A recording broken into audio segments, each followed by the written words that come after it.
अच्छा, survivor Series War games की तरफ बढ़ने से पहले मैं आपको बताता हूँ रैंडी ऑर्टन और आइशो स्पीड। आपको पता होगा आइशो स्पीड की एक सीरीज चल रही है सोशल मीडिया पे, यूट्यूब पे, जहाँ पर वो अलग अलग फील्ड के एथलीट्स के साथ ट्रेन करता है उन्हीं की फील्ड में। और इस बार नंबर आया था इस वाले एपिसोड के अंदर रैंडी ऑर्टन के साथ, और वो रेसलिंग ट्राई करता है। आधे घंटे का ये बैंगर एपिसोड है। 2-3 क्लिप्स मैंने अभी तक देखी एंड दे आर फिनोमिनल। भाई पूरा शो देखने के लिए एक्साइटेड हूँ, क्योंकि आइशो स्पीड तो मेरा one of my favourite let's just say human beings में से एक है। मेरे को बड़ा अच्छा लगता है उसको देखना है। अब क्योंकि वो डब्ल्यूडब्ल्यूई के अंदर कुछ करता है तो भाई वो तो हिलेरियस होता ही है। तो लेट्स सी व्हाट हैपेंस उस एपिसोड के अंदर। जो भी होगा हम डिस्कस कर ही लेंगे। बट ओवरऑल ये अच्छा लगा कि उन्होंने रैंडी ऑर्टन को चूज किया कि ऐसा लग रहा है कि डब्ल्यूडब्ल्यूई वाले ध्यान नहीं दे रहे, कम से कम आइशो स्पीड ने तो दिया।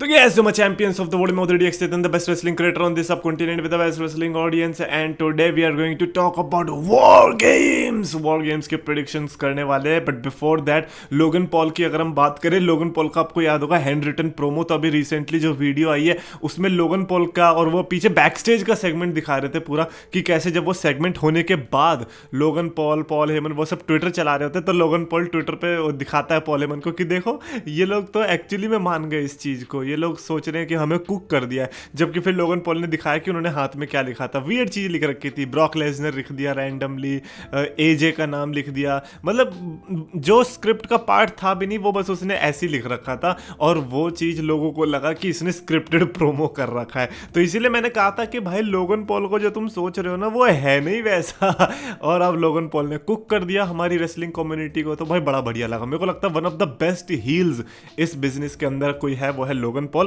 और वो तो होता भी क्योंकि नेचुरल है ना, नेचुरली गंदा है वो बंदा, तो इसीलिए वो कैरेक्टर पे भी उसमें बहुत अच्छा है। अब देखो जैसे जॉन सीना है, अभी जॉन सीना हो सकता है कि रियल लाइफ में भी उतना ही अच्छा है, तभी वो टीवी पे भी उतना अच्छा निकल के आ रहा है, क्योंकि भाई वो ओवरलैप होती है कहीं ना कहीं चीज़ें।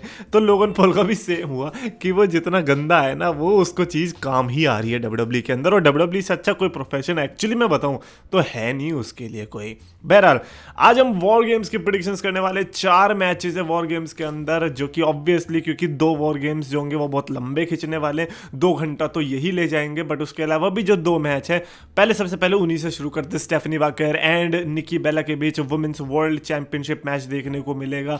And I think least exciting match है मेरे लिए, बिकॉज ना मेरे को वैकेर में इंटरेस्ट, ना मेरे को निकी बेला में इंटरेस्ट। मीनवाइल इंडियन फैंस कह रहे हैं तेरी हिम्मत कैसे हुई निकी बेला के बारे में ऐसे बोलने की, हम सुबह सुबह उठते सिर्फ निकी बेला के लिए उठते, और तू कह रहा है कि हमें इंटरेस्ट नहीं है। बट एनीवेज निकी बेला और स्टेफनी वेकर के इस मैच के अंदर लोग कह रहे हैं कि इसमें ब्री बेला की इंटरफेरेंस हो सकती है, ब्री बेला का हमें रिटर्न देखने को मिल सकता है। और डेनियल ब्रायन कह रहा होगा यार अगर तुम पूरा खानदान ही मेरा उधर जा रहा है तो फिर मैं भी चला जाऊं क्या उधर, तुम्हें आने की जरूरत नहीं है, तुमने ऑल एलीट रेसलिंग के बारे में बहुत तारीफ कर दिया, तुम उधर ही टिके रहो। कह रहे अगर मेरे को यहाँ पे प्रेडिक्शन करना होगा तो I think I would choose Stephanie Vaquer only. Nikki Bella भी जीत सकती है, लेकिन अगर स्टेफनी वेकर हार गई तो मेरे को डब्ल्यूडब्ल्यूई के बारे में ये लगेगा कि इनको नहीं आता चैंपियन बनाना, क्योंकि स्टेफनी वेकर को अब इनको अच्छे से बिल्ड करना चाहिए था, रेदर देन बिल्डिंग हर वो तुरंत उससे टाइटल ले लेंगे। That don't make sense to be honest, that's why I am choosing Stephanie Vaquer as the champion after this Survivor Series show. Next up we have John Cena और Dominik Mysterio के intercontinental championship match, one of the last matches John Cena और Dominik Mysterio के बीच। In fact John Cena का last premium live event match होने वाला है, and you know how exciting this is going to be. People are saying कि यहाँ पर हमें जॉन सीना डबल ड्यूटी भी करते हुए देखने को मिल सकता है। पीपल आर सेइंग कि डोमिनिक मिस्टीरियो जीतने वाला है। अब मैं ये कह रहा हूँ कि ठीक है, आई अंडरस्टैंड कि डोमिनिक मिस्टीरियो जीत सकता है, बट व्हाट इफ जो मैं अभी भी मैं उसी के लिए ही जॉन सीना के ऊपर बेट लेने वाला हूँ कि जॉन सीना जीतना चाहिए। मैं चाहता हूँ कि जॉन सीना इंटरकॉन्टिनेंटल टाइटल के साथ रिटायर हो। दैट व्हाट, देखो मेरे को पता है दोनों पॉसिबिलिटीज अच्छी हैं, जो दूसरी पॉसिबिलिटी उसमें ये कि डोमिनिक मिस्टीरियो बन जाएगा, but to be honest Dominik Mysterio enough बन चुका है, उसको कोई हरा देगा तो वो बेरी नहीं हो जाएगा। वो ऑस्टिन थ्योरी के लेवल पे नहीं है अभी, वो उससे बहुत ऊपर जा चुका है।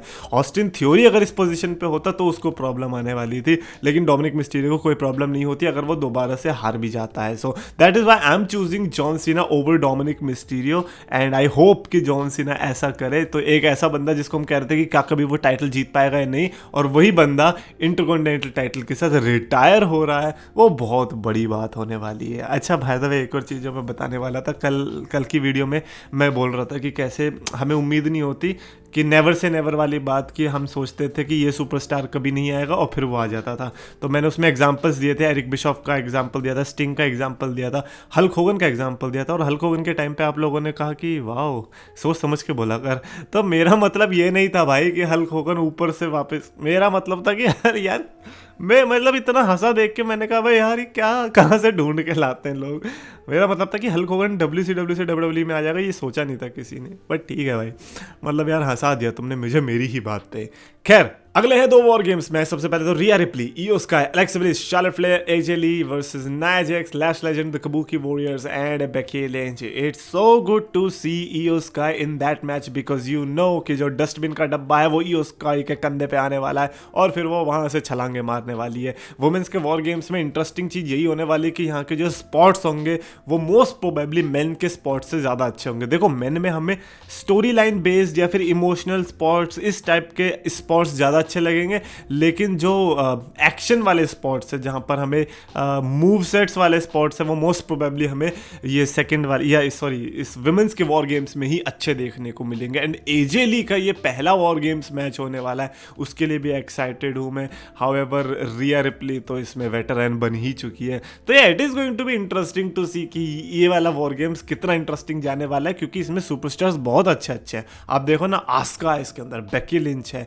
AJ ली है, रिया रिप्ली, इयो स्काई और फिर नाया जैक्स। आप समझ रहे हो, नाया जैक्स अगर इस टाइप के मैचेस में आती है, केज मैच में या रंबल मैच में, तो गेम ऑलरेडी ओवर है। सो लेट्स सी वुमेन्स का वॉर गेम्स कौन जीतेगा। बट अगर मेरी प्रिडिक्शन आप मानो, मतलब मानना तो ज़रूरी नहीं है, बट मैं चाहता हूं कि हमारे CM पंक की बंदी AJ ली की टीम जीते। देख रहे हो, कह रहे यहाँ पे भी CM पंक का कनेक्शन ढूंढ ले, कह रहे यार इस CM पंक की ऐस में से बाहर नहीं निकलेगा। And finally we have CM Punk, Cody Rhodes, the Usos, Roman Reigns versus the Vision, यानी कि Bron Breakker, Bronson Reed, Brock Lesnar and Logan Paul, Drew McIntyre alongside Paul Heyman. Obviously Paul Heyman को भी डालो कोई cage के अंदर यार।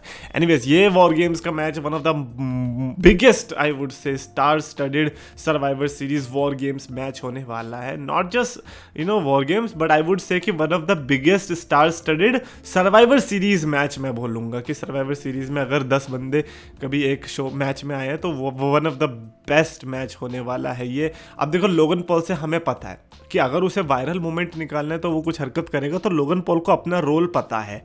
Drew McIntyre का भी हमें पता है सीन के भाई वो कोडी रोड्स को छेद देगा। और ऊपर से मैं तो एक्साइटेड हूँ, केज है और केज के अंदर ड्रू मैकिंटायर और CM पंक का फिर से फेस ऑब्वियसली होगा, ऑब्वियसली होने वाला है।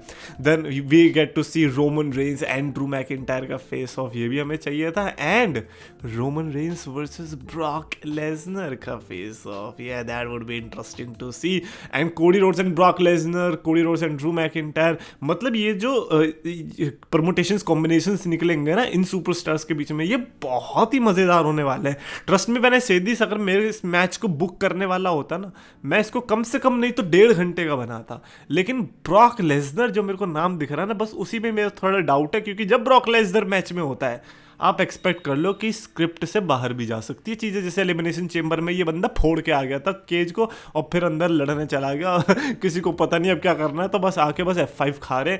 इस शो के अंदर भी अगर ऐसा हुआ then I don't know what to say, but thankfully सामने रोमन रेंस की टीम है, तो रोमन रेंस भी ऐसे चुप तो नहीं बैठने वाला, वो भी आड़े हाथ लेगा ब्रॉक लेसनर को। Now it is hard yeah that's what she said, but it is hard to predict कि इन दोनों टीम्स में से कौन जीतने वाला है। हाउएवर आपको पता है अगर मैं कोडी रोड्स की बंदी की टीम पिक कर सकता हूँ तो फिर मैं कोडी रोड्स की टीम को भी पिक करूँ। आई नो ब्रॉक लेसनर के चांसेस ज़्यादा है जीतने के इस टीम के, but I am going with CM Punk, Cody roads, Usos and Roman Reigns. What do you guys think about survivor series 2025 predictions? Definitely comments में लिखो। अगर आपको वीडियो पसंद आए तो प्लीज लाइक और शेयर और चैनल सब्सक्राइब करो।